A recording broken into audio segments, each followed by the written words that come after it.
A rubber hose. That's acceptable, but a rubber. Where did Carlos Mencia get that joke?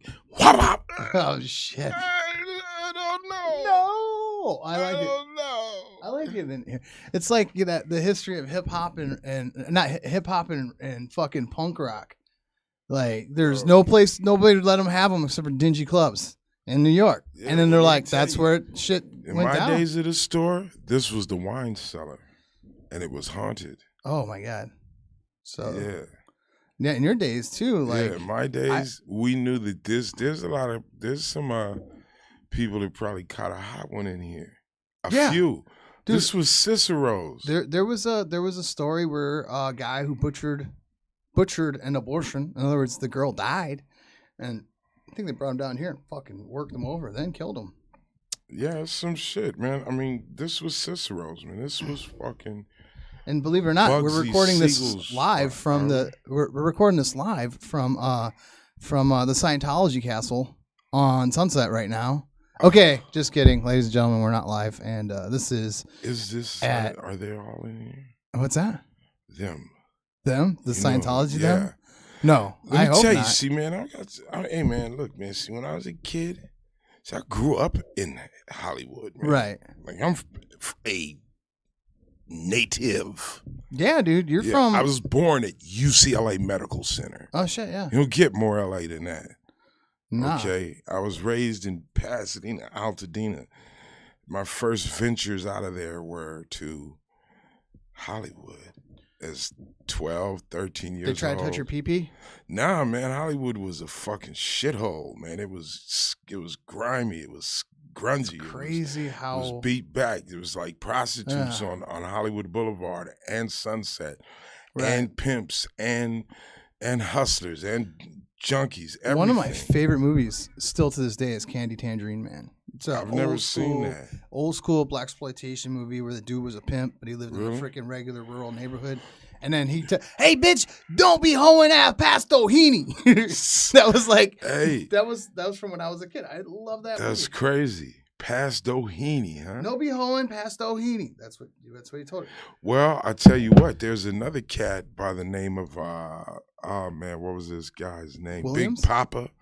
Big Papa, the showstopper, something like that. But this was the guy that Charles Manson shot. Charles Manson thought he killed him. Oh He shit. didn't kill him. He thought he killed him, and what he did, he was like, "Man, I killed the showstopper right on Franklin, Get the right fuck out. right near the Magic Castle." Yeah. Dude was a pimp and a drugs pill seller, right? And some of Manson's boys, he met him, he gave him some pills, and was like, "Yeah, tell Charlie to see me when he sees me." He knew him. Jesus. The guys thought that they robbed him. They thought that he Right. thought they robbed him. Somewhere they were high as fuck. So Yeah, they ran yeah. back to Manson and said, "Yo, we robbed this dude of these pills." And he's like, "What do you mean you robbed him?" He's like, "We robbed him. We got him." And Charlie was so scared. He's like, "Yo, that dude is a Black Panther. He's all connected with the Black Panthers." So he's like, "Oh my gosh." He's like, "This is it. This is what's starting. Oh, so this is the trigger This thing. is for the trigger thing for the the whole race Manson war thing." fucking Right. piggy. Because he was scared to death. He went to the dude. The dude saw him. He said, "Hey, Charlie, Yeah. I want to see you." I didn't know To that get was- his money. It wasn't bad. He wasn't angry or nothing. But Charlie Manson was high as shit and scared, so he shot him. I didn't know there was a catalyst to the whole like thing. Exactly. And that Before was we right go. here. Before we go on, though, we gotta say, friends, fans, followers, leaders, and true believers. I am here with, Freez Luv. and we're going through the history of Hollywood. you know, Hollywood, so- the grime, That's before the fucking- glitter. Dude, that's crazy. Speaking of Hollywood, though, we are like, for real, though. We are in the basement of the world famous Comedy Store. The wine cellar. Welcome back. It's been a year and a couple days because it popped up on my time hop. Like, You hit me with that I a was couple like, of days holy ago. shit, man! I was so happy. And then for Time those, flies, man. yeah, man, and I can't believe it's been a year. Yeah. So there's a lot of people that came and went that listened and don't listen anymore. So Yeah, well, there's a lot of new listeners. Yeah. I mean, hey, all 7. Hey, it's all good, man. Because I'm a promote that I'm on this podcast on my podcast. Yeah, hell yeah. Freeze Talks. That's Talks. hashtag FREEZLUO.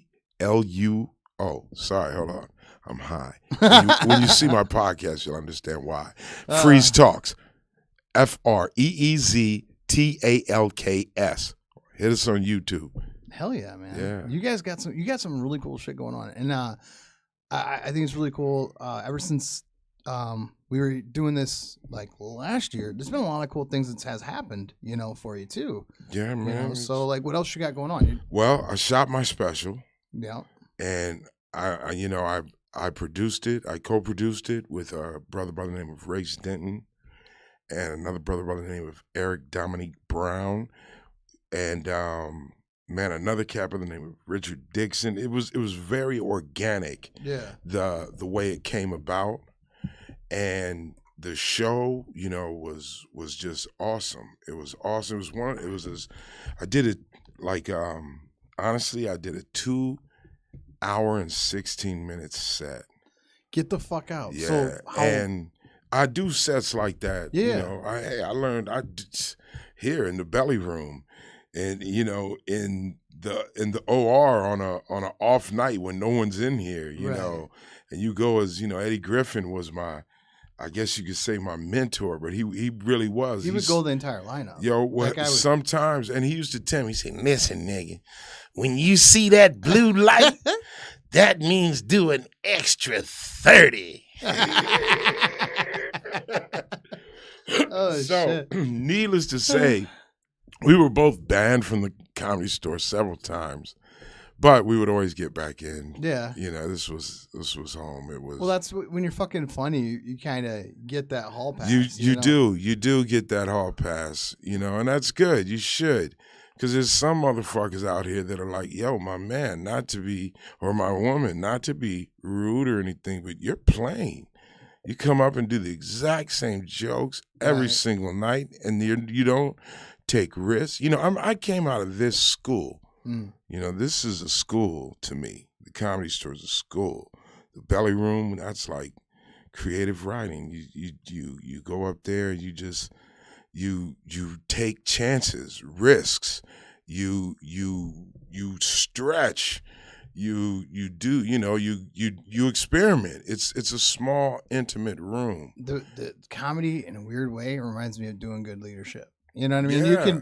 You can go right by the book. This is what you gotta do: set up, punch, set up, punch, set up, punch. Or you can just kind of like, all right, so this is what needs to happen right the fuck now. So this is what I'm gonna do it's right like now. this. And two things are the same. It's like this. It's like once you know your manuals, and you're in UCMJ, and you know it frontwards and backwards. Yeah. Now we can bend the rules. Yeah.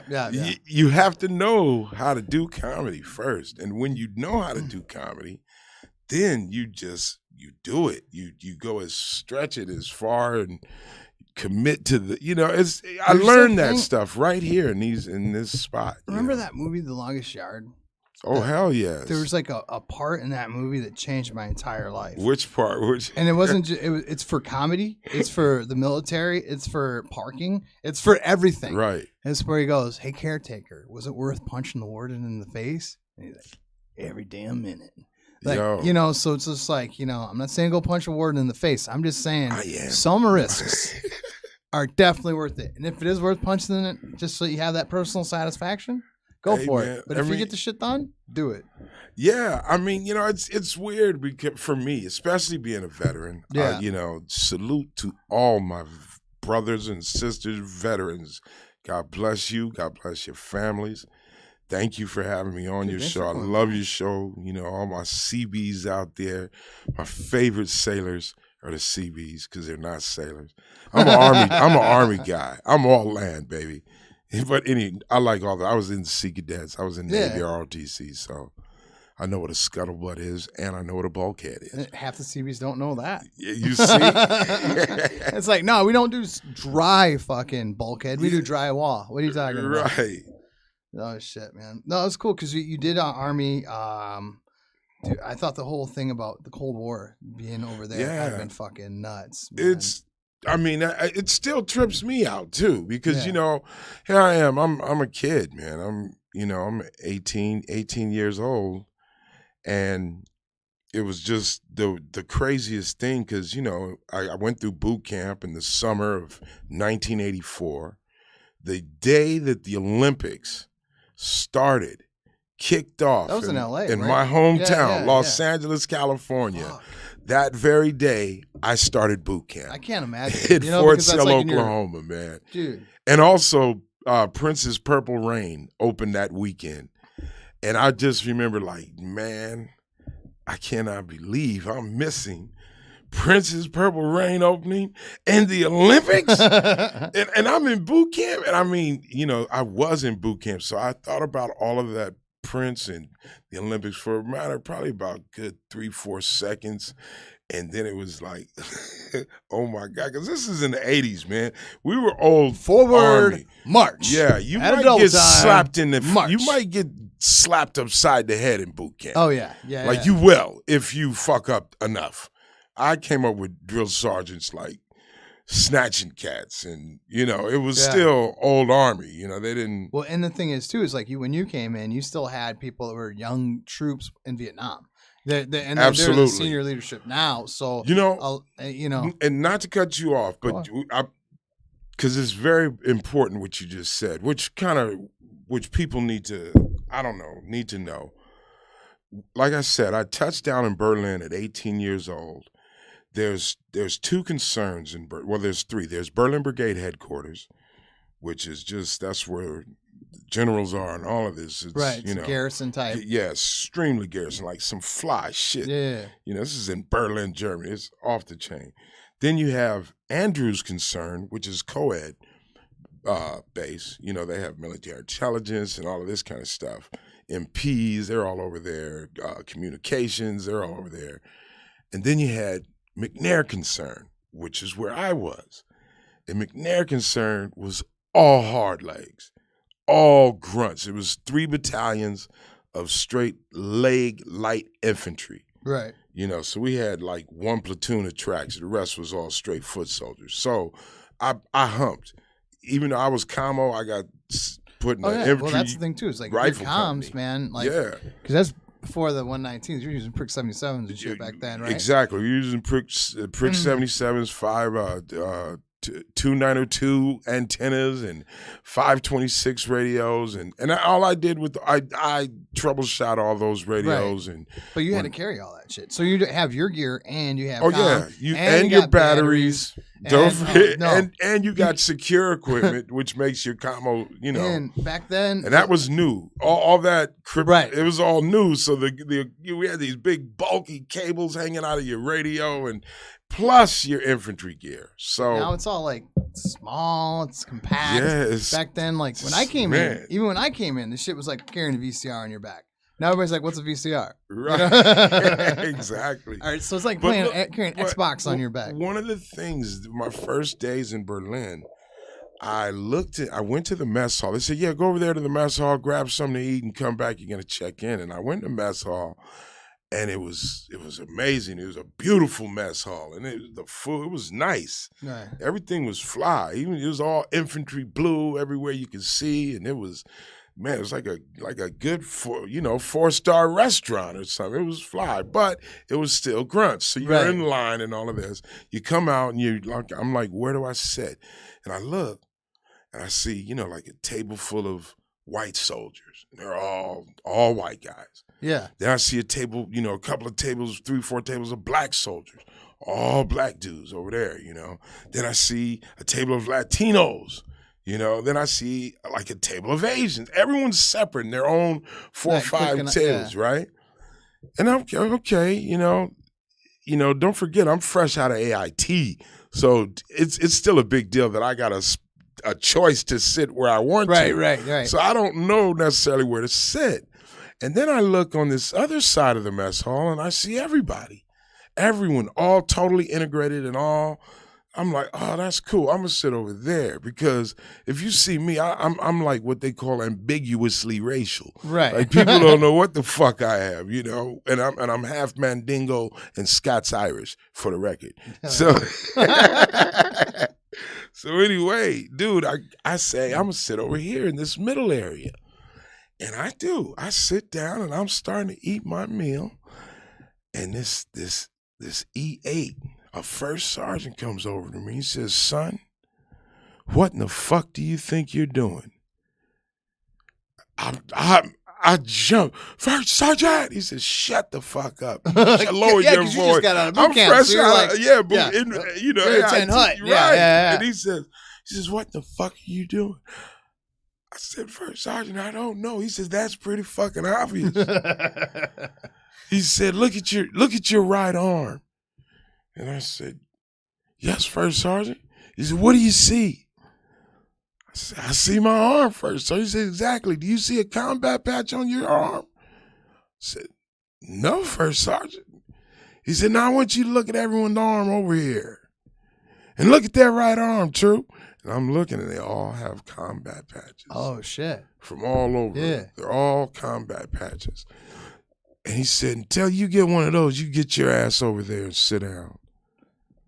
And it was like, wow, you know, so to me, what that equaled is that this whole little idea of I'm white and I'm black and I'm Latin and I'm Asian, that's all comfy and convenient. But when you go to combat, all of that shit's out of the fucking window. And it's about the people that you made it with. Yeah. Oh, totally. And you realize that all that shit is bullshit. You know, it's character. I'm thankful I was in the military because that's brought to a head quickly. You know, being that we all have to live together, we all have to get the job done. And I appreciate that experience in life because you can't tell me that we can't do it. You know what I mean? I totally agree. And the thing is like, I think a lot of people are so in their own echo chamber of like, I don't like what you said, so I'm going to unfriend you. We can't talk anymore. Yeah. So they don't give themselves a chance to grow. You know, but when you're deploying, nobody gives a fuck what you like or what you don't like.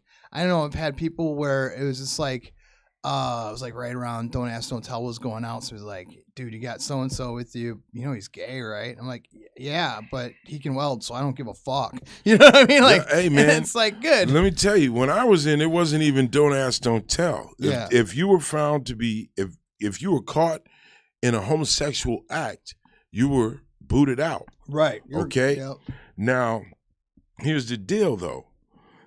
In reality, if you were caught having sex in the barracks, you were booted out. Yeah. It was the same thing. And I mean, to me, that was, it was more of a thing of like, look, your sex, how you get down, just keep that shit away from work. Yeah. Period. Because it causes problems, man. None of that. I don't care if it's with a man. I don't care if it's with a woman. Ain't no fucking at the job site. That's it. Well, that's where a lot of people get in trouble, man. The fraternization, all that shit. All of that mess, it's man. Just, don't fuck where you sleep. Like when it comes to people from your workplace, don't fuck. And it's fucked up. And I, salute to all my female veterans out there, women veterans.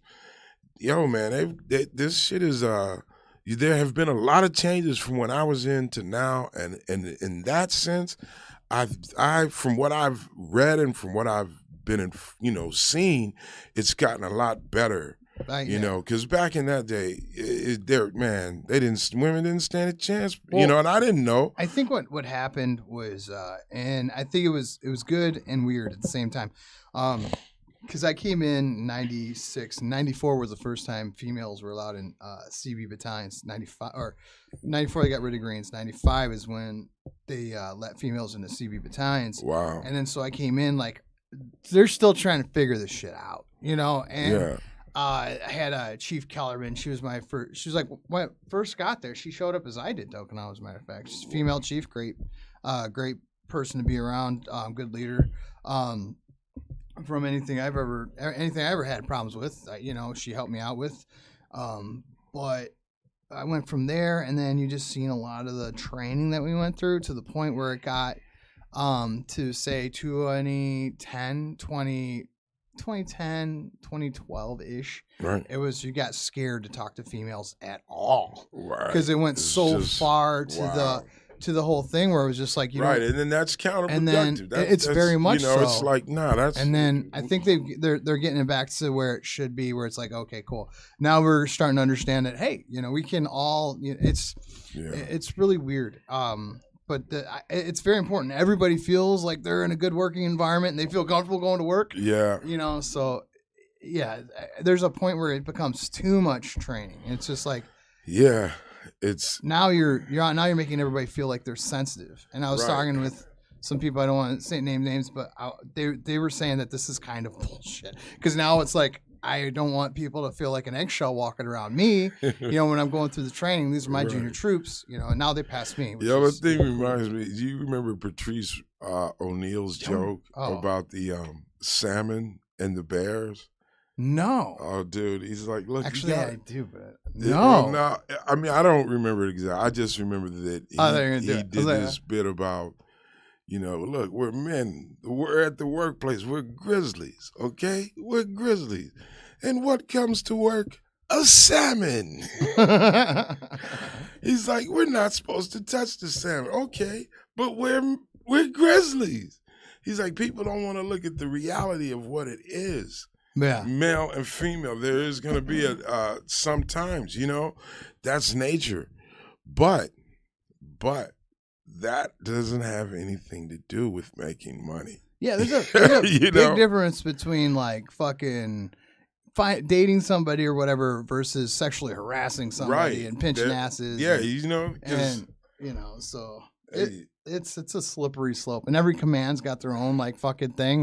Well, what's your definition of a salmon then? How big is a salmon? Like, if it's a salmon this big, then it's not really a salmon anymore. Right. No, it is. I mean, to me, that's just kind of a because a salmon's bigger than the bear. So, like, you know, I'd call that a whale.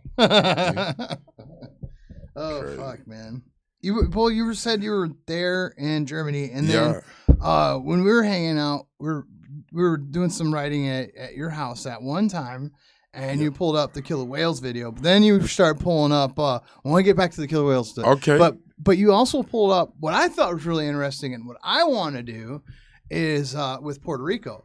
But you went back to where you were, and you were showing a video of that too. What's that like, dude? Going back to where you were stationed, and that whole base is like not a base now. Oh, no. In Germany. No, dude, that was online. Oh, that was online. Yeah, okay. I wasn't. Oh, I thought that was your video. No. I was looking at it because it was blowing my mind because I was looking back to the barracks that I was in when I was in Berlin. Okay, I mean, and you got to understand this. It was definitely the Cold War. Yeah. And me being a young kid, I was naive to. We were all kind of naive to that. Yeah. We didn't understand it.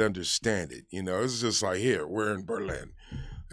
All I know is if you fuck up here, you fucked up your career. Well, yeah, you don't realize that all that shit has international effects. You don't understand what an international incident is until after the fact. Like, oh shit, that really could have a big impact on that, dude. Exactly. Population. And we actually, I saw a sergeant that caused an international incident. Oh, I haven't. Oh my gosh, dude. I mean, thank God I'm a comedian, man, because, I get to tell these stories and I get to tell you the full fun of it. All right, first off, I'm in Berlin. I'm an E3 at the time, PFC. I'm a CQ runner. Now, in the Army, we have CQ, which is charge of quarters, which is a 24-hour duty that you sit at the front desk of your barracks, and there's a CQ runner and there's a CQ. The CQ is an NCO. Okay, so it's a NCO and a underling, a fucking private, me. 24-hour duty for both of us. The next day you get off. Okay, you're off for the whole next day. But that day you're there, you see everything that goes on in the barracks. Anything that goes on in the barracks, you know about it. So there's a school when you go to Berlin called SOS, the School of the Soldier, where they teach you the customs, of Germany, little Yeah, stuff. yeah, Entschuldigen Sie Basically, bitte, Indoc. wo ist der Bahnhof? Like, how do you get to the bus stop? All of this kind of stuff. Right. Eins, zwei, drei, they tell you, do not ever give a German girl a red rose. It is a proposal. If you propose by law, they can hold you accountable and you will have to marry him. And we will see to it that you do, because you cannot cause a national instant, anything that can be written up in the papers or whatever. So on this trip, the last day of the trip, you go to East Berlin. So you go through Checkpoint Charlie. You receive these orders, which are called flag orders, which is the only U.S. document that has the U.S. flag and the USSR flag on the same document, and it's official, and you get stamped with both of them. Okay. So I did this. Everyone who goes to Berlin Brigade, you go through the School of the Soldier. And then you go through on that. Do the Russians come to the other side on their end dock or no? I don't know, but I do know that Russians would be in West Berlin all the time. Okay. In vehicles, Russian marked vehicles, and they would be taking pictures of us constantly, and it's all legal. That's part of the agreement. Yeah. So which is why Berlin Brigade is not 11 Bravo, it's 11 Brasso. Like, you're shining, you look like a fucking manual soldier every day. Yeah. You're a brochure soldier. Show of force. Man, show of force, baby. Yeah. We put baby oil on our tanks, on our APCs, on our Jeeps, on our deuce and a halves. And what I mean by baby oil is we take that purple brake fluid, and we smear it all over the vehicles, look like they've been dipped in baby oil. Hell yeah. Perfect. Like they're right off the assembly line, because Russians are taking pictures of this shit. Your uniform, you can actually get a fucking Article 15 for having on a faded camouflage uniform. No shit. Yeah, they're not playing. And your uniform, all your pockets are sewn down. Your boots are highly spit shined at all times. Stacked heels with plates, so you clack, clack, clink, clink, all of that. It's like being in the old guard drill team. Yeah. On a brigade level. Yeah, Jesus Christ. So man. That's what we do, right? We go through and we go to East Berlin, and you see actual Russian monuments, actual Russian soldiers. You see it. It's not in a movie. You're there. It just seems like it would be like you're in color and then you're in black and white. That's how. Because dude, it's a trip like that. Because check, at the time I went, the mark rate for American dollars to German Deutschmarks was 341. So you're already tripling your money, and then some. Right. Now, when you convert your Deutschmarks into East German Deutschmarks, it was 1750 to every Deutschmark. Shit. Yeah. So the minute you go over there as a soldier, you're like a millionaire. That's like millionaire. $50 for a buck. Exactly. $51 for yeah. Wow, dude. So your money is just stacked. Yeah. So you're all excited, like, I'm about to. I'm gonna go over, and then you get over there, and you're like, there's nothing to buy. They got blankets for sale, which I did purchase. They have clocks for sale. They have it is a Russian bloc country in 1985. Dude, they have, I'm talking about an entire department store with just clocks and blankets. And they're not in any kind of, they're like in a heap. Right. Like, go get your blanket. And, so you got all of this money. You could get lead crystal really cheap, which you couldn't buy here. And there's just not a lot you could buy. So anyway, they say, you can go get a really great meal. And they tell you, do not drink the vodka, don't drink any of the alcohol, and do not drink the Coca-Cola. They're like, why? They say, hey, man, it says Coca-Cola. It ain't Coca-Cola for me and you. It's Coca-Cola for them. Some shit you got to grow up on. Don't mess with the Coke, and don't drink the alcohol, and don't tip them. Okay. Because they can get in trouble for having too much money. Oh shit! Because they're citizens of East Germany. So Russian bloc law. You can't have money. You can't choose your job. I mean, this guy might have been a doctor, but he's a waiter here. That's now. it, man. Yeah. You're gonna bring pizzas. And you see this, and you're like, yo, this is different than this is for real. This is for real. This is what a Russian black country looks like. This is what a communist society looks like. I saw it firsthand. Right. Made me sing the fucking national anthem louder. As taking a knee, by the way. Kaepernick, bitch. You Kaepernicked it while you were there? Let me tell you. So, I'm taking a knee. Thirsties, number 7. Thirsties. Wunderbar. Und was ist los, mein Freund? Volkswagen. Ja, jawohl. Und also Häagen-Dazs. Cool. Anyway, by the way, ladies and gentlemen, we're sponsored by Häagen-Dazs ice cream and Volkswagen. So I'm over there. I'm on CQ. Now I know what School of the Soldier is. I know you go over there, you have a great meal, and you come home. Yeah. Well, when I was on CQ, this one E6 staff sergeant, he did not do what he was supposed to do. He drank the Coca-Cola. He drank the Coca-Cola with a whole bunch of Russian vodka. Oh, shit. Russian vodka. Right. Which makes moonshine look like Kool-Aid. Yeah. Where, like, people don't understand. Like, ladies and gentlemen, when you go to these other foreign countries, load up on their liquor. I don't mean get drunk, load up on their liquor. I mean, put a stockpile away, because the shit you get anywhere else, so much better than what you get in the United States. And that's coming from a guy who doesn't even drink anymore. They don't play over there with their. There's like, this is to get fucked up. Yeah, that's why because you they drink don't have the proof system that we have here. There's no exactly. Yeah. So this sergeant went over there. He left a $5,000 tip. Oh, a 5,000 East German Deutschmark tip. So 70 cents. Yeah, no, 70 cents does. But he left a huge tip. Yeah. He got drunk. He messed up and walked out.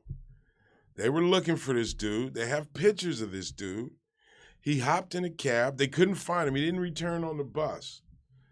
We didn't know any of this at the time. We're just sitting at the CQ desk, and in walks this E6 that's new to the company. We're like, hey, Sergeant. How was the School of the Soldier trip? And he didn't say anything. And he had his cover on indoors. He had his hat cocked to the side indoors. So I'm like, I'm a PFC. Well, I'm going to tell an E6 to take his hat off. Welcome to our newest E5. Oh, no, it gets worse, my friend. Oh, shit. So my man comes up the step, goes up the second step. He turns around at me, and he says, I fucked up, but I don't give a shit. And he turned to walk, and at that moment, he began to defecate. Through his uniform, the most liquidy of liquid shits. The back of his pant legs, his army green pant legs, became dark brown.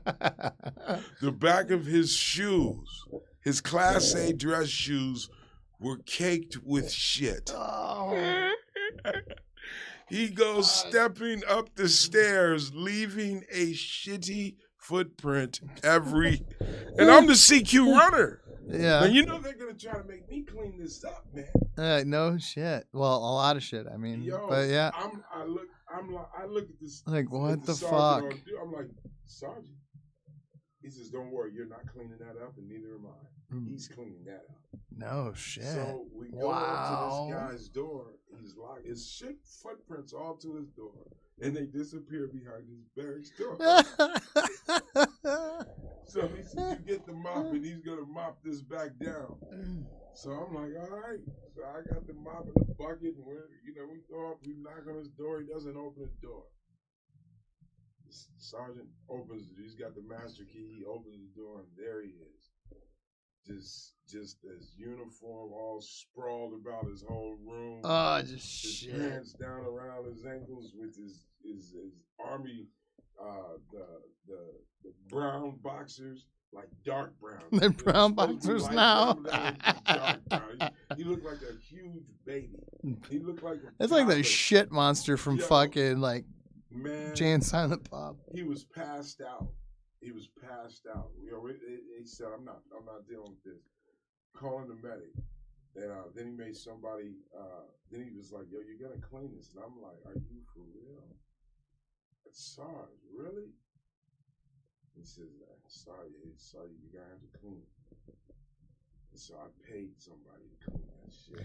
Yeah. I wanted to clean it, man. I couldn't. Yeah. I saw it actually happen. No. It's one thing when you see it happen, and it's another thing when you see the result. Yeah. It just looks like chocolate when you don't know. Yeah. And when you know, that's shit. Yeah, no, that makes sense. Listen, man, I did not join. I'm all for fucking going to the front line and getting it on, but I'm not cleaning up another grown man's shit, especially when he outranks me. It's funny because it was just a kid, like your kid. Yo, it's your kid. It's somebody else, right? It's if it's your disgusting. New squad leader, hell no. Your newest E5. Yo, so.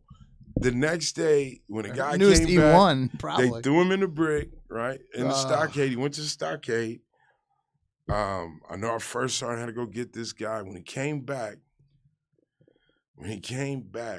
there was a pamper taped to his door. Yeah. Right? And someone had taken a Sharpie and wrote Sergeant Shitty.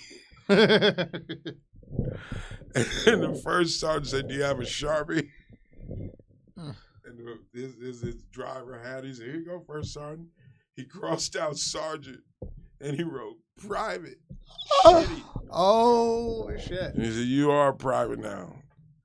Damn. So busted him to an E1, man. Damn, man. He went to court martial then. Yeah, man. he went to court. He said, I'm taking, this is Berlin. Oh, yeah. You caused a national incident. Damn right, man. He caused an accident. He got busted. And then after that, he wasn't even in the barracks. They shuttled this dude back to the stockade, and they took him to Mannheim, which was the prison in West Germany. And I don't know what happened after that, but he definitely had a shitty time in Germany. He had a shitty time in Berlin. Sergeant Shitty to Private Shitty. You know, if to Shitty be gone. Freeze, one thing I love about you, man, is you got so many like things going on all the time. Like, and this right here, this could be a cartoon. Like, Sergeant, you could narrate this whole thing. Sergeant Shitty. Sergeant Shitty, dude. Like, we could just take the. I hope I know somebody that does cartoons. Please make that into a cartoon. Please, I'm telling you, I can just see like little Freeze. Yo, man, the like, whole the get down, like, the whole hell no. the whole group, man. It was quite. When you're at that age and you really are, like, we patrolled the wall. We patrolled the Berlin Wall, dude. We went to training in Doughboy City, which was a mock city. It was all combat in the city stuff. And, it was real. It was real. Especially they blew up a nightclub. And while I was there, while I was, at the nightclub, I left the nightclub. Before I went in, we pulled up to it. I went to McDonald's to get some Coke, some Coca-Cola to mix with some Hennessy. Not their Coca-Cola. No, this is in West Berlin. The West Coca-Cola, right. Not the East Coca-Cola. Because that's really shitty. Yeah, because you couldn't hang out in the East. Only time you could go to the East is on that one trip, and you go for a few hours, and you never go over there again. Right. And there's all kind of rules in Berlin. Like you cannot. Well, let me put it this way. When I graduated advanced individual training, I graduated with 600 other soldiers. I was the only one that got sent to Berlin Brigade out of 600 troops. Everyone else was West Germany, Korea, stateside. Yeah. And then me, one guy that had Berlin. And I'm standing by all the soldiers that are going to Germany. I'm listening because I know Berlin's in Germany. And I'm listening to the whole briefing of Germany and West Germany, and you're going to go to Frankfurt, and you're going to go, say, okay. Yeah, right. And they said, so they look at my paperwork. He says, wait a minute, Berlin? He says, you're going to Berlin? And I was like, yeah. He says, how the fuck did you manage that? Yeah. I was like, I don't know. He's like, what do you mean you don't know? He said, son, this was my platoon. So he says, let me tell you something. I've been in the Army for 19 years. I've requested to go to Berlin at least 6 times. Always been denied. You can't request to go to Berlin. How did you pull this off? I really honestly did not know. To this day, I don't know. But I went to Berlin. I was a Berlin Brigade soldier, and That's it was fucking awesome, man. It's a trip because Berlin is a this is Manhattan of Europe. Yeah. It's just a city. It's not like being in West Germany or Grafenwehr or Baumholden or It's so hard to believe. It's unfathomable to think about what that was like, because when I was coming back from Iraq, and we had a layover in Germany, and I think it was like Ramstein. Yeah. But was the flight was the aircraft was fucked up, so we took a bus from there. I don't know how far it is, but Ramstein to Frankfurt, and we had to stay overnight in a hotel. Okay. And that was awesome. You know what I mean? They're like, don't go anywhere. Of course. Right. Sure. Like, I'm not going anywhere. He said anywhere. That doesn't mean that bar. Exactly. There was no anywhere I'm not going. Right. That bar's called Macy's. No, I was like, I took my nap, and then I woke up middle of the night. I just went walking around, and I'm like, all right, so this is before GPS is on our phones and shit. You know what I mean? So it's like, I just want to remember how to get back to the hotel, and I really explored, and I thought it was fucking beautiful. And that whole drive between Ramstein, Frankfurt, and then I'm sure somebody could correct me if I'm wrong, but I don't remember exactly where we flew out of, because I think it was a civilian flight after we left. But anybody from NMCB 40 can remember. But yeah, so then just going through there, it was just so fucking pretty. You know what I mean? And it's just beautiful. And it's hard to believe that was the mecca for fucking chaos in the world at one time. You know? Because you do leave Berlin actually a couple of times, about 3 times a year.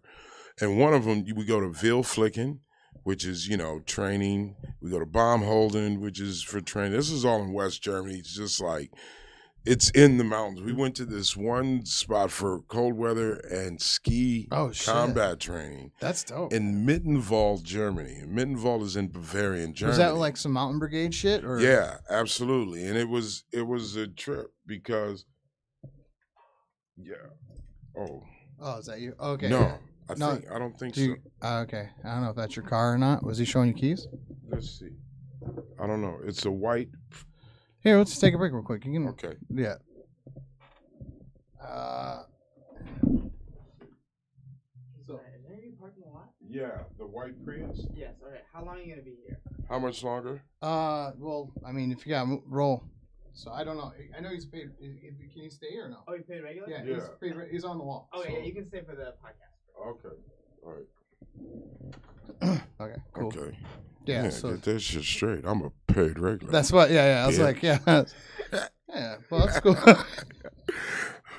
Hey, if you can't get booked here, at least you can get 10 extra minutes of parking. You know, I mean, that's still cool. They still got my name has been up, and they put the fucking heater over it. Yeah. I know that's just real funny. Freez Luv right under the heater. Well, let's warm his ass up.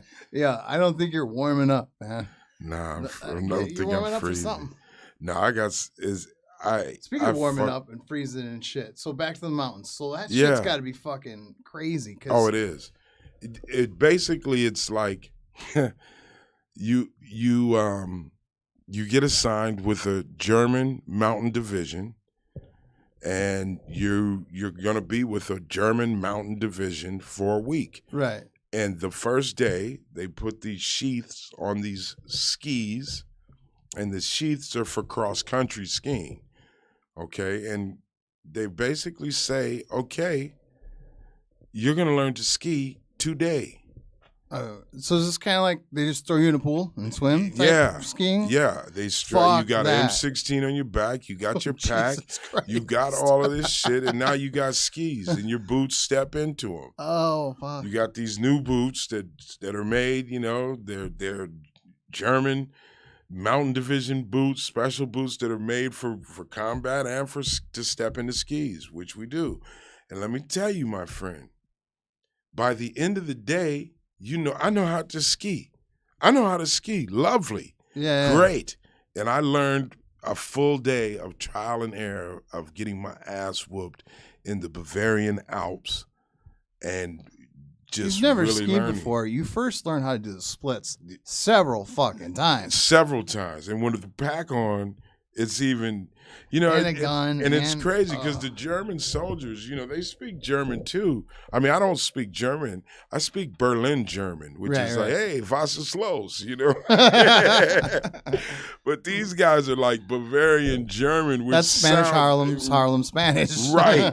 And these cats are just, they're rolling with it. And they're like telling you, it's like, look, motherfucker. Well, they're just doing to fuck you up anyway. Yeah, dude. exactly. I bet you that's They all are. it is, man. Hey, man, I had a sergeant over there. I didn't know his name, but I called him Sergeant Fatschlab.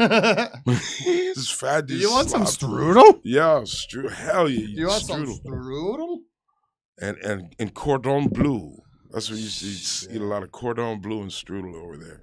But you learn, and it was, you know, it's beautiful. When you say beautiful, man, I mean, it's breathtaking beautiful. And then as we're skiing along, they say, and this place here was one of Hitler's hideaways. Yeah. He had a few of them up in the Bavarian Alps, and we saw one of them.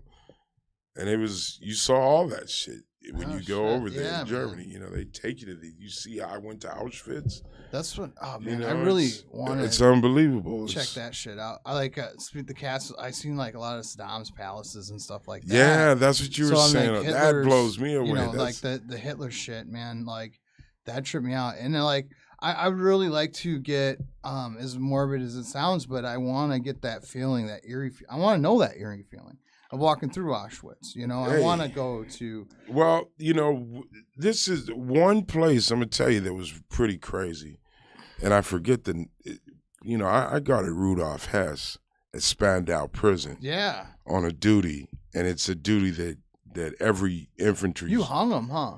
No, I didn't hang him, but I saw him. I actually saw him, and he was a little hubbled lump of a man scooting across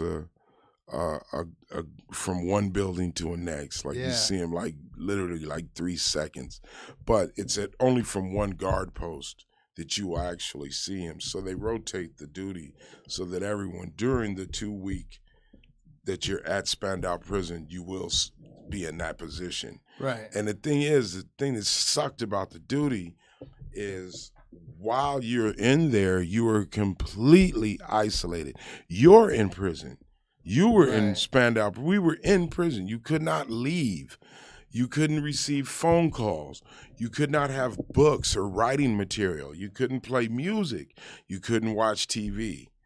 So, I mean, we just played every kind of fucking card game you can imagine. Oh, I can't. Because we were allowed to have cards, but it's a 2 week suck-ass duty. It's like, you know, I think people's minds would explode now just because they won't have their phone to look at. Yeah. You know, because that's they would. We didn't didn't have no fucking phones, man. That's the go-to thing now. Just like, you ain't got nothing going on. Hey, well, let me tell you something. We were pretty pissed that we couldn't use our Walkmans.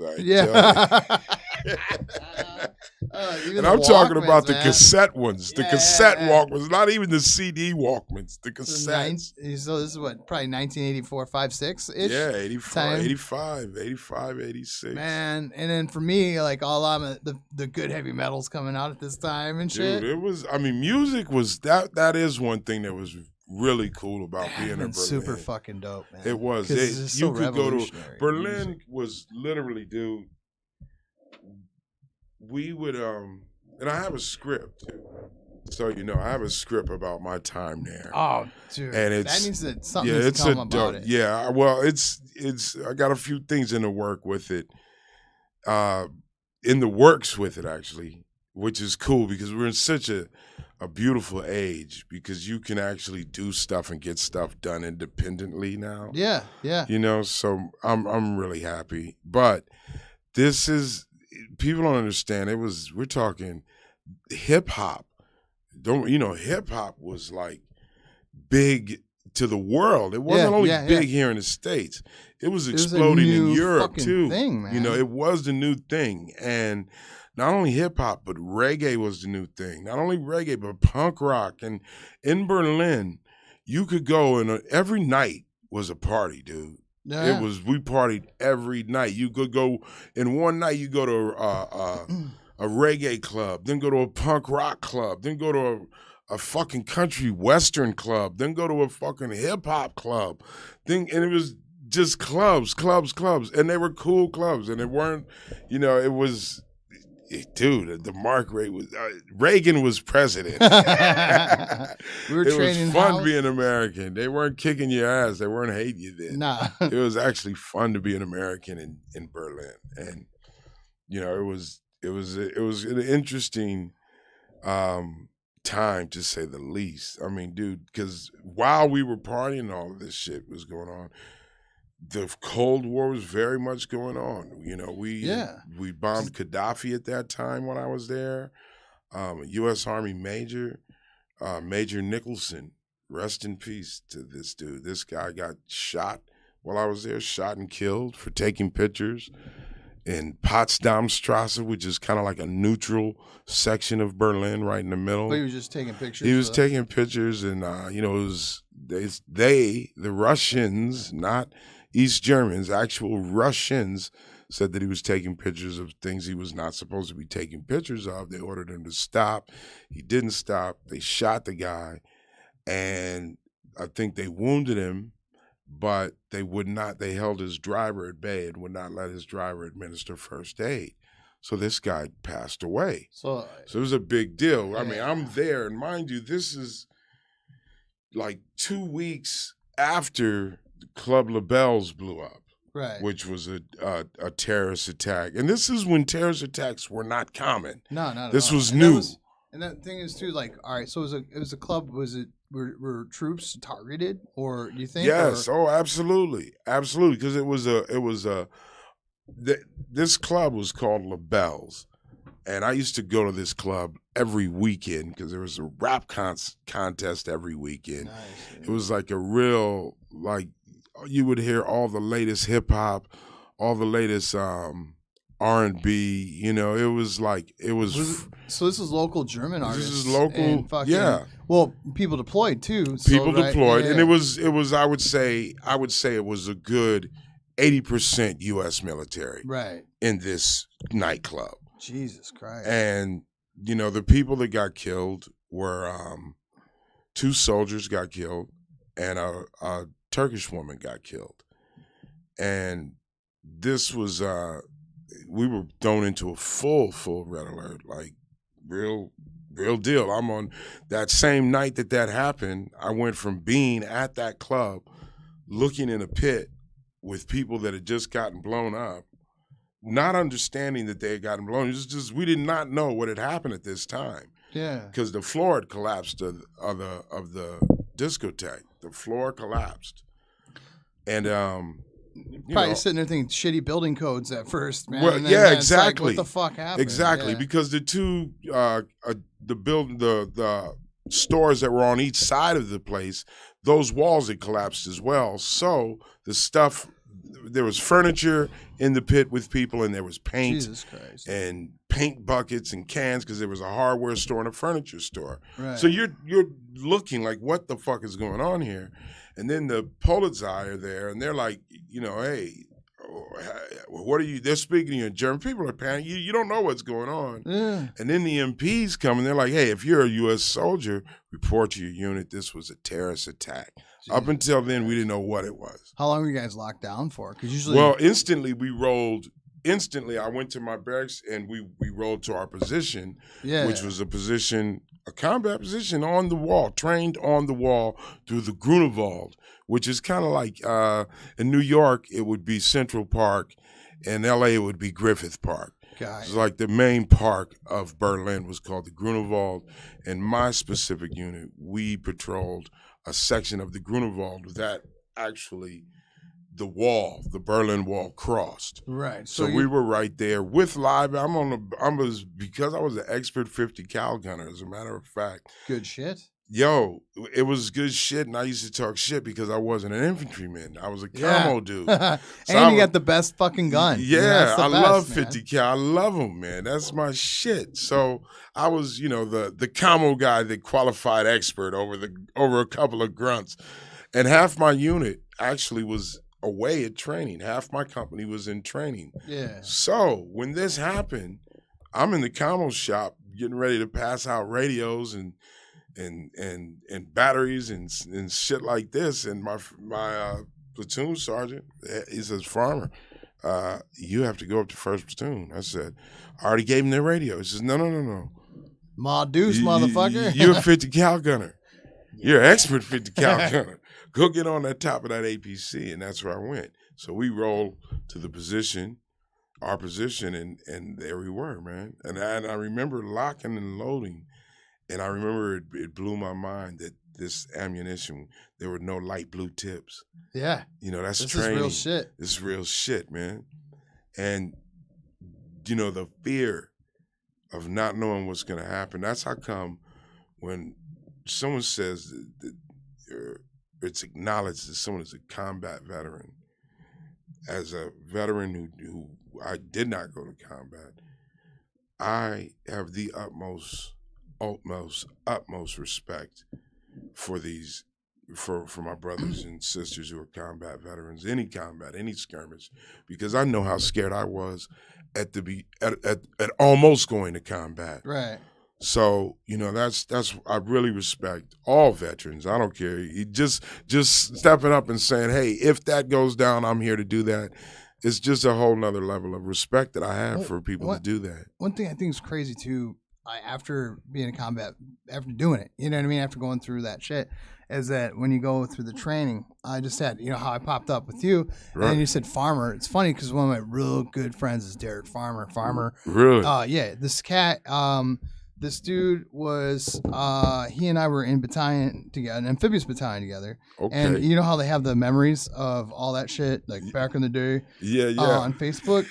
Well, it just popped up, and it was just like, and I just wrote down, like, this me and Derek Farmer. Wow. And then, like, and the thing is, too, is like, and we were talking about how there's the race and all that shit goes totally out the window, because I didn't even think about anything. This was my other half at work. Really? Wow. This was my other half, dude. That's like, crazy. So, like, you see, when you hooked up with another farmer, Paul that was Farmer. It. That's me. And it's a trip because, it's just, Freez Luv. I've been Freez Luv in this business 26 years doing comedy, and then put another 6 of rapping professionally on top of that. So 30 years it's been Freez Luv. But in the Army, it was Paul Farmer, baby. Farmer. But yeah, like Farmer and I, the other Farmer. Yeah, Farmer and I, my cousin. Yeah, your right, cousin. So your cousin and I, man. Where's he from?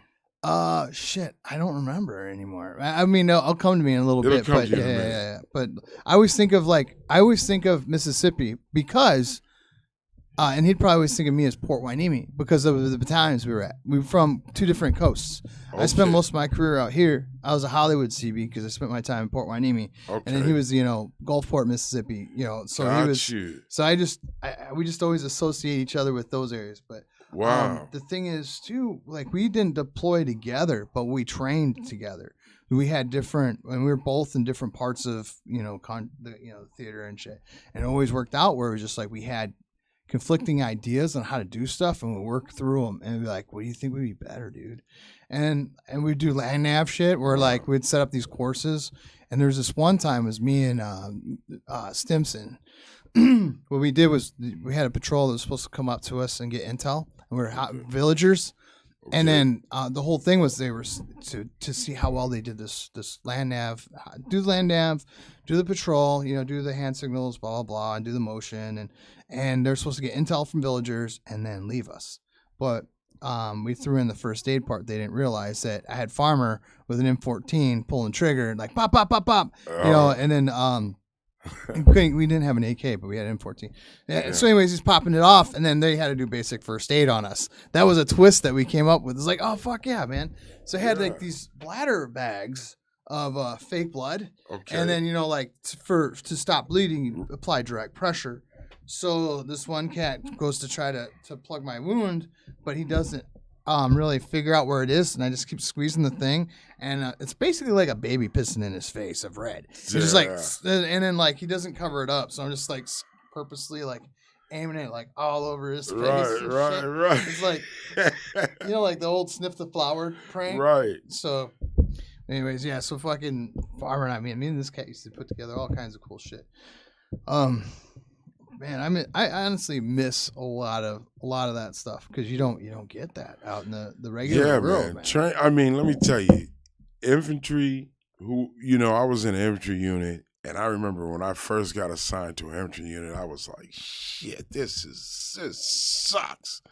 I wanted to be in like military intelligence unit, so some kind of unit to be, a hospital, something fun, cool.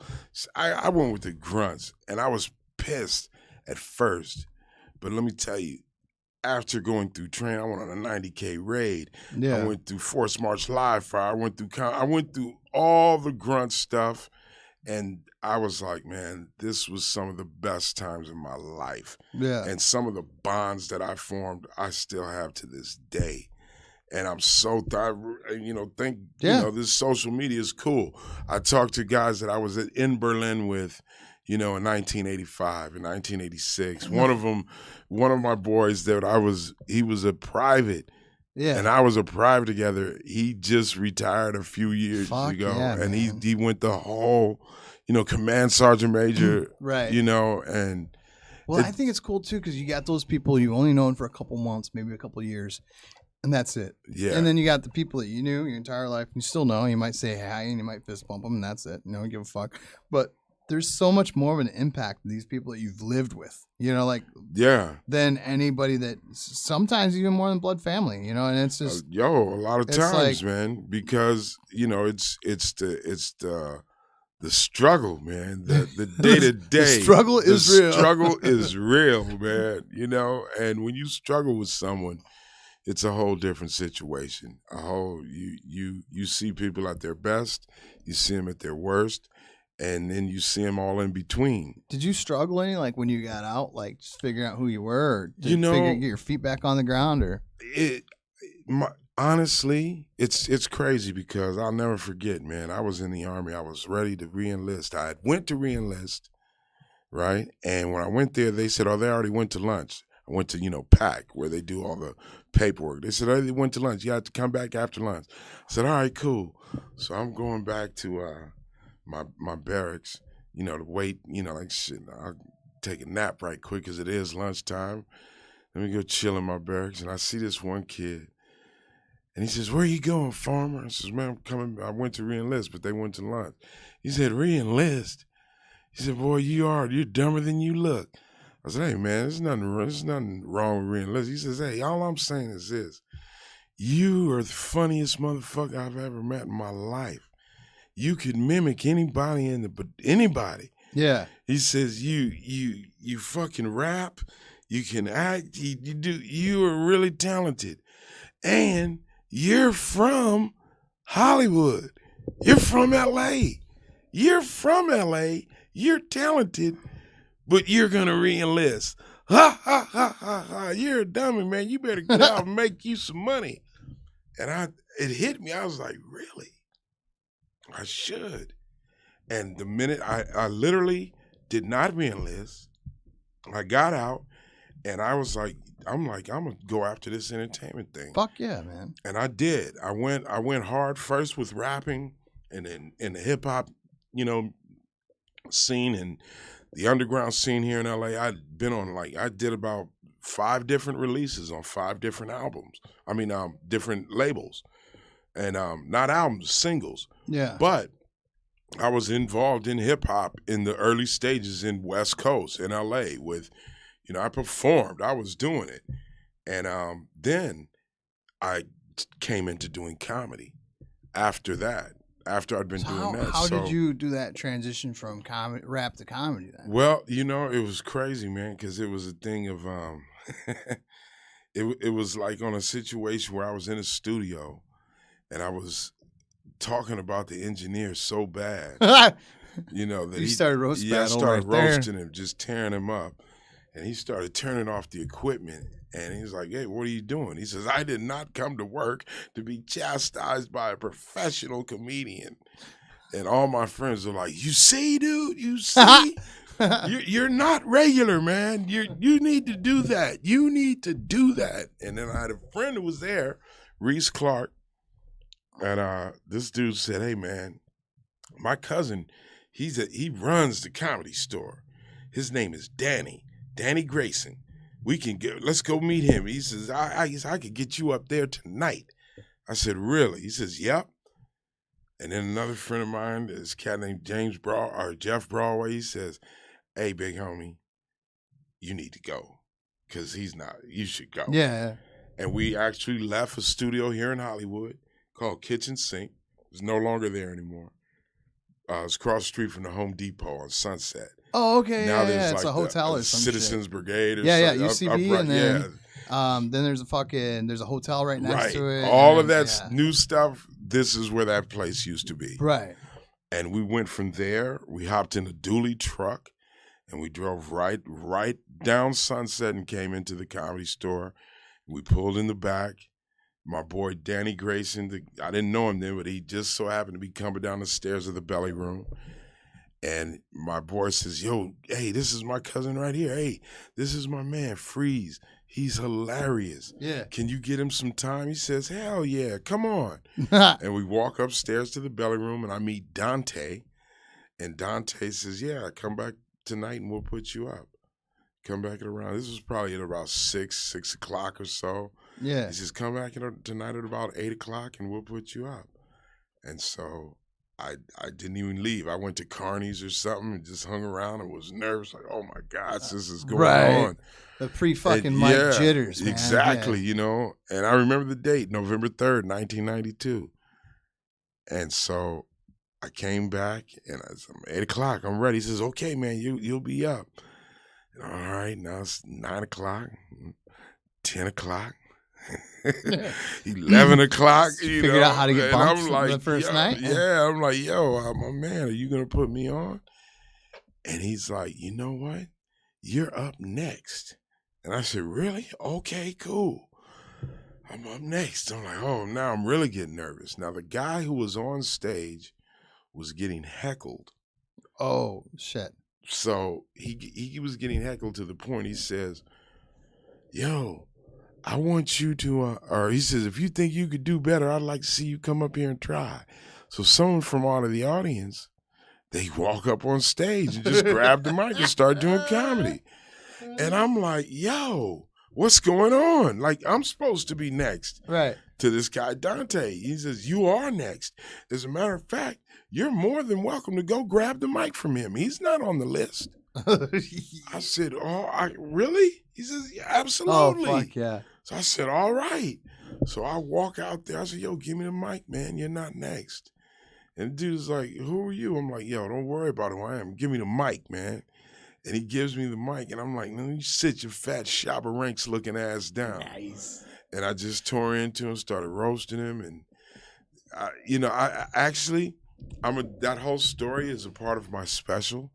And I go into detail, and I'll be dropping my special this May. Okay, cool. So I'm going to just say, but this story is incredible because one thing I will say is that Eddie Griffin saw me that first night. And right here in the belly room, he says, yo, man, how long have you been doing this? And I said, this is my first time. He says, no, I don't mean this room. I mean comedy. I said, this was my first time. And he's like, what? Are you shitting me? I said, nah. He says, look, I want you to be my opening act. You're a natural. I want to train you. I want to tell you. I want to show you how to do this. Fuck yeah, man. And I was like, who in the hell are you? I didn't even know. He says, I'm Eddie Griffin. I'm like, you're like, who? I don't know. He's like, no, dude. And then you said, you never saw my special where I do Michael Jackson snorting cocaine. I was like, oh, yeah, I know you. That is you. Oh, wow. Okay. Oh, shit. And then, for the next 7 years, I was Eddie Griffin's opening act. That's fucking bad. It was crazy because I literally kind of skipped the whole club circuit. The only club that I was playing at were the ones here in Hollywood. I was playing at the Comedy Store. I was playing at the Improv Hollywood, and the Improv used to have a Santa Monica. And I was playing at the Laugh Factory, and that was it. And that was it. Those were the only club, and majority of that was here at the Comedy Store. Right. And it was, a few other spots and stuff, but I was doing theaters opening for Eddie Griffin, like 2,000 seaters and above. Yeah, and that's so I had to actually dial back. That's when I moved to New York, and really hit the club circuit tough and hard. And to me, that's where I really, really learned what being a stand-up comedian is. And so with that, then you you did that, and then we also have a mutual friend, more your friend than mine, Charlie Murphy. Rest in peace. Murphy, rest in because, peace. Like, my brother, man. How did you end up working with him? Well, it's crazy because I first met Charlie Murphy when I was a boom operator. And I was a boom operator on this movie called Distinguished Gentleman, which was an Eddie Murphy movie. So I knew them from work. Charlie would come on the set, and I think I met him like real quick on the set one time. Right. I was just Eddie Murphy's brother. Like, wow. Yeah. Wow, it's crazy. And then the second time I met Charlie Murphy I was a comedian already. I was in movies already, and I was in Snoop Dogg's Murder Was the Case, which was a pretty big Snoop Dogg song. It's still it's pretty famous. I'm the guy that's in the back seat of the car with Snoop. It's Snoop, C-Style, and me. We're all in this lowrider, and Charlie Murphy actually pulls up on us, and he's got gangsters in his car, and he's like, "Yo, is your name Snoop Dogg?" And he's like, "Who wanna know, motherfucker?" And they start shooting out. I'm at the phone booth. I get shot and killed by Charlie Murphy at a phone booth. Now, when we were taping that, we were filming that, and this is like 95, 96, we were all in Snoop Dogg's trailer, and we were smoking so much weed. No. It was like a cloud. Like, you could not see the person sitting across from you. Who would ever thought Snoop Dogg was right? smoking? And we're all, we're snapping on each other, laughing, joking, and you just hear this guy. And another thing, motherfucker, I know this one bitch is so fat. I told her, "Look here, fat bitch. If you jump in the sky, you'll get stuck." And I'm like, "Yo, who is this?" This is Charlie Murphy. And I tell him, I say, "Yo, man, you do comedy, right?" He's like, no, I don't do no comedy. That's my brother Eddie. He does that. I don't do comedy. I write scripts and I act. And I was like, you could do comedy. He's like, "Yeah, I don't fuck with comedy. I don't fuck with none of that. I write scripts and I act. And I also do taekwondo and I knock niggas out." And I'm like, "But dude, you are hilarious. You could do this, man." He's like, "Nah, man, I don't fuck with this." Okay. Fast forward again. Now here I am in New York, and he's in New York, and he just finished. He was doing the Dave Chappelle show. The Dave Chappelle show actually just ended. Okay, yeah. Okay, and through a friend of mine, a cat by the name of Stefan Dweck, he was a producer of a cartoon that I was writing for when I was in New York for Spike TV called The Big Head People. And he was like, the cartoon had just ended, and I went from writing for an MTV cartoon and, not MTV, but Viacom. Right. All the Spike, all company, of that shit. Yeah. So we were trying to do some stuff for MTV. That wasn't working. It was like, I was like, "Yo, man, I think I would like to go on the road." And he says, "You know what?" He said, "I know, Rich Murphy and Ray Murphy." I said, "Yeah, I know Ray Murphy." He says, "His brother Rich Murphy." He said, "They're all Charlie's people, man. I should plug you with Rich." I said, "Yo, I know Charlie. I was in Murder Was the Case." He says, "Well, Rich has got Charlie is on the road, and he's looking for an act. He's looking for somebody to hit the road with him. I think it would be a good match. So let me plug it." That's cool, So especially when you have, whenever you have somebody that you've known previously, and you're together. And exactly. And, so I guess Rich Murphy, who's my good friend now still, Rich, he said, he's like, "Yeah, my brother Ray Murphy told me about you." Now, Ray Murphy, now this is the full circle of that. When I was working on Distinguished Gentlemen, it was right after that film I started stand-up comedy. Okay? Yeah. And one of the reasons was not only that night at that studio, but also the film that I had been working on, Distinguished Gentlemen. I remember towards the end of the film, this guy, Ray Murphy, who was a producer on the movie, he grabs my boom pole and he says, yo, you're pretty good with this. I said, yo, thank you. He says, you're real good with this. I said, thank you, man. He says, well, I'm just saying, I hope you haven't missed your true calling, because you are a funny motherfucker, dude. You've had us in tears this whole movie with your shit you're saying at work. And I am. I like to have fun at work. Yeah. You know, like I had this one props guy, I used to call him Giggles the Clown. And if you saw him, he looked like that could be his name. And I used to, say, Giggles the Clown, ladies and gentlemen, he's smarter than a sack of hammers. And they say, well, how is a sack of hammers smart? I said, imagine how many thumbs are going to be hit, and imagine how many people are going to yell, smarts. So anyway, it was little shit like that, but I would just be at work, just making fun of people at work, just doing me at work. And he said that. So now, that same guy that grabbed my boom pole way back, in 1988, 89 or whenever, or in 92, when I started, it was earlier that year. Here he is now plugging me with his cousin, Charlie Murphy. That's fucking awesome, man. Full circle. Yeah, right and there. Charlie was like, I remember you. Yeah, you told me to do comedy. Yeah. Now I'm doing it. Look, man. You want to do a show? So I said, yeah. So we went to Miami. It was the first show that I did with him. And we did a weekend in Miami at the Miami Improv, I believe. And this dude sold out. Every single show would be sold out because he was hot off the Chappelle show, which was the biggest thing. It's still one of the best shows. And it is. It's a hilarious show. It's a brilliant show, man.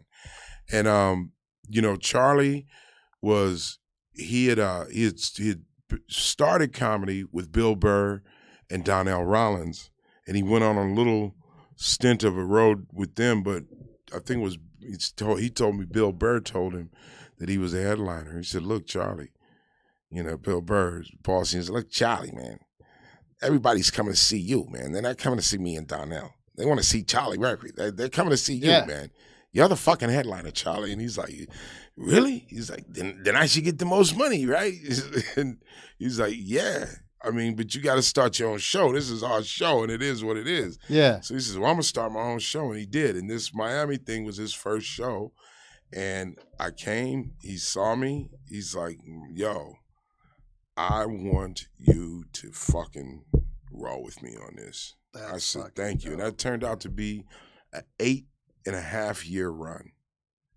And we went, dude, we were doing at least roughly like 40, let's say about 35 to 40 weekends a year. Yeah, because you'd hit like a lot of places, and then we have a lot of same friends just because of that. And the whole Funny Bone connections and stuff like that. Funny Bones, every Heliums, Improv, Caroline's, the Improvs, the comedy zones. Yeah, man. And it was a blessing. It truly was. And it's crazy because he was older in life and I was older in life, and you're at that age, we're grown men. I'm married. Right. I got a wife. I'm not trying to be a party animal. I'm trying to make sure that I'm up for radio and make sure this show sells. I'm trying to, I'm the feature. I got work to do, and I'm also writing. I'm writing for Charlie, with Charlie. We're creating shit. We're thinking if we're not writing jokes, we're trying to write TV shows or movies or whatever. That's like painting the picture for the guys that never done comedy. They're listening right now. It's like when you first go on deployment, that's like being a young comic. Yeah. You know what I mean? Like your first deployment. Now you're talking about your third, fourth, fifth, whatever. You're towards the end of it. Yeah. Towards later portion of your career. After your third or fourth deployment, you're usually more career oriented. You're thinking about what's coming up next. Absolutely. You got a vision board.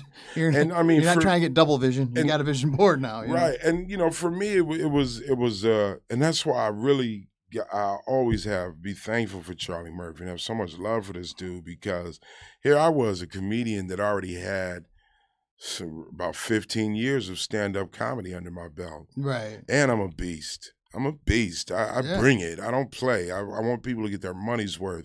And I pride myself on being original. I don't like regurgitated material from someone else. I like to make my own stuff. And Charlie Murphy was 100% about that. Yeah. And I'm thankful because he used to tell me, listen, he's like, look, this is my position, Freez. I'm coming off of a hot show. I'm automatically a headliner. Now, if I go out here and just suck, I'll still get booked, but I'll be at the lowest rung. I want to grow. Right. I really want to do this. So I don't want you to hold back. I don't want you to make it easy for me. I don't want you to go out here and suck so that I look good. I want you to go out here that's and the opposite do you. of what a lot of people do. 'Cause Exactly. a lot of people want their opener to be like, hey, tone down a little bit. Right. And hold he back. was just, he's like, look, because this is the deal. I know when I'm following you comfortably, then I'm doing stand-up at the level I want to do it. That's what I love about comedy, man. Especially like when you don't get the light when you think you're supposed to, and then Right. the extra time, you're like, fuck. Yeah. Or like, hey, yo, you got to keep on going. Or you see or the hand whatever, going in yeah. the circle in the back. You're like, fuck, now I got to think of some new shit. And then that gives Yeah. you time to stretch. And a lot of times those And things. and that was the thing. See, that's for me. That's why it was such a crazy position, because here I was headlining, but I don't have a Dave Chappelle audience. Right. Charlie has a Dave Chappelle audience that is now his audience.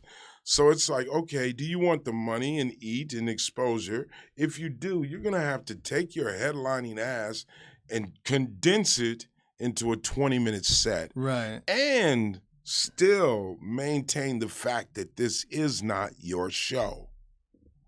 So Yeah. it's like and that's a whole nother skill that I had to develop. It wasn't something I just knew off the bat.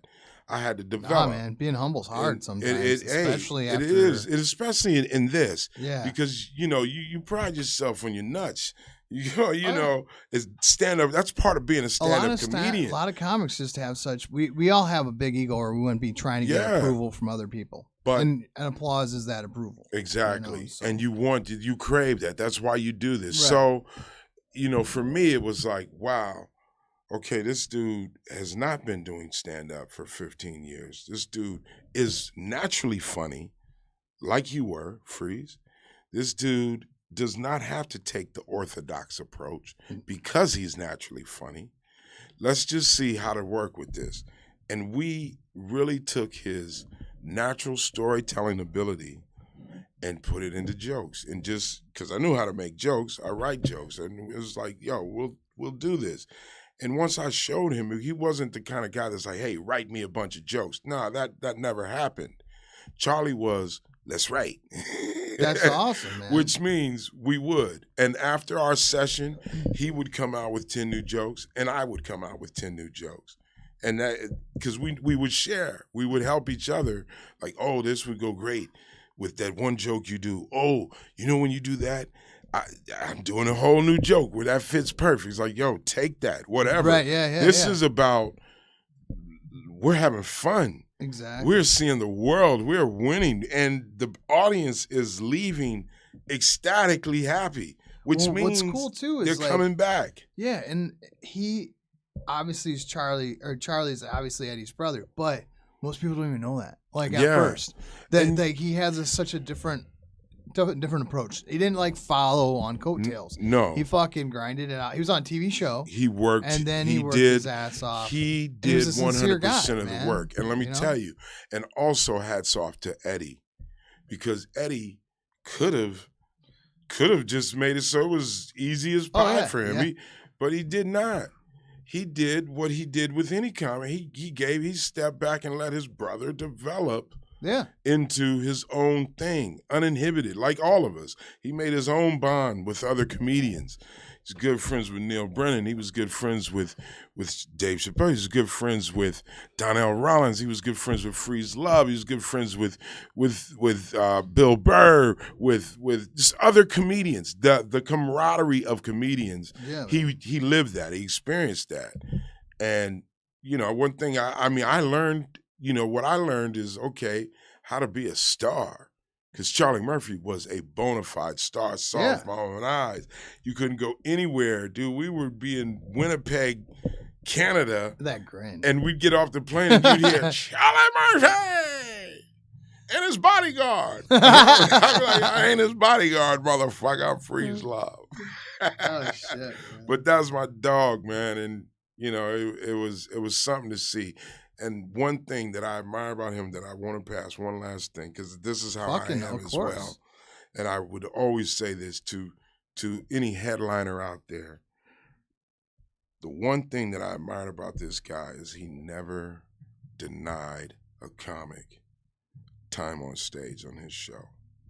That's big. That's crazy. Right. But guys that would come up, a comic, it was almost like a first come, first serve. It wasn't like he'd put every comic, but he always devoted all of his shows to the first 5 minutes of someone that was local, someone that was new, someone that had always wanted to do it, someone that does it all the time but wants to do it with him. Whatever it was, they would say, Mr. Murphy, is there any way possible I can get any time? He'd be like, yeah, absolutely.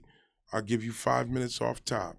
And then I respect that. Was very cool, man. And then for that, and also for the fans, dude. Every time I ever ran into him or seen him, he would hang out till like everybody left because he knew they were there for him. You know what I mean? And they would shake hands, take pictures, and all that other shit.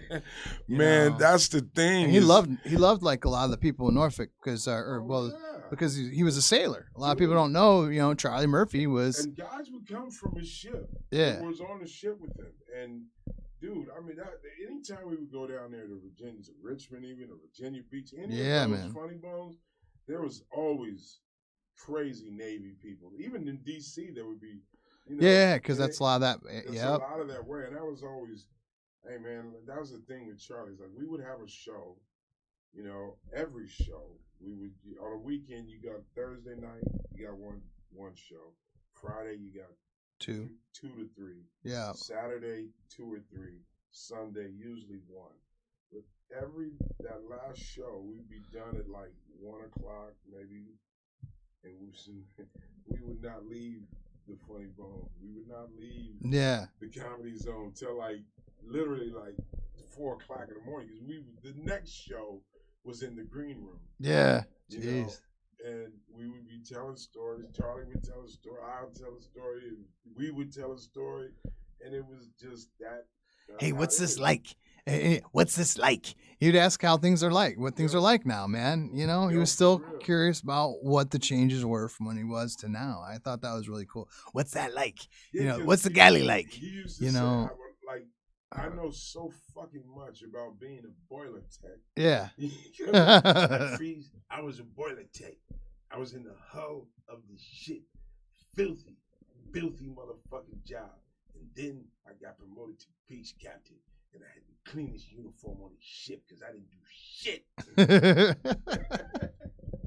Oh, shit, man. We're fucking going to have to wrap soon. Hey, literally, talking about rap soon, what's going on? You got an album coming out? I'm working on a comedy album, which is a Freez Luv album. It's stories. It's songs, music. It's funny songs, couple real songs. But it's a creative thing. But it is an album. It's all audio. So that is coming out. My special, Finally Freez Luv. That will be dropping. It looks like right now May 1st.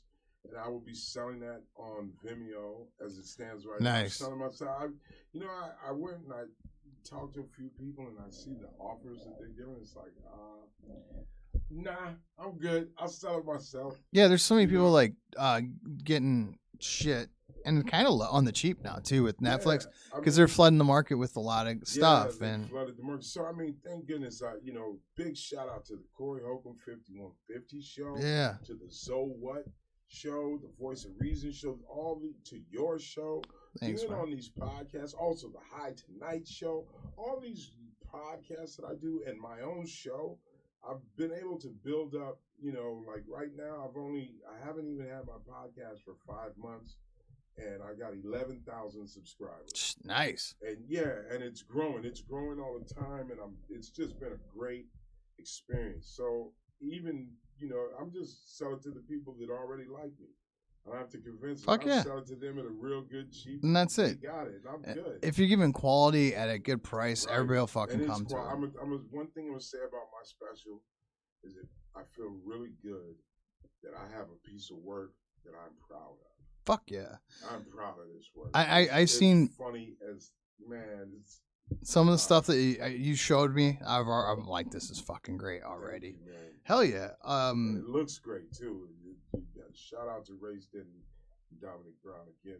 They got it looking. It's beautiful. I'm really happy. Fuck yeah. And you should be, man. Man, I thank you. Man. This song, all right, it's not edited, it's not completely mixed, mastered, or whatever, but you will can you send me the file and then I'll put it at the end of this. And then this is a sample of my album, okay? This is one little should I email it or can I send it to the phone? you could email probably be the best. Okay. Yeah, just email it to me and then I'll put it on here when I edit it. Cool. And then after that, don't worry, ladies and gentlemen, you're still gonna get your CB song, punk rock CB song. But by my man Keon and young hip hop head, and this is called Sosa. Sosa. That's the name of the song. It's about my time living in New York. A little glimpse of my time living in New York. All right, so take it away with Sosa. Boom, we're good. Then we'll put the thing.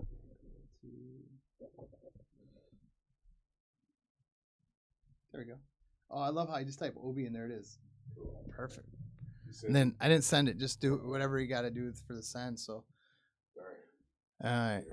All right. Cool. Yeah, that's brother. it, man. Yo, We thank you gotta so let much, these man. guys come in now. Yeah. So Awesome. let's Man. do this. Thank you. Thank you, man. Yeah. Dude, I definitely want to do yours. You're still on the Yeah, hell yeah, absolutely. Let me 'cause I know that they got some everything is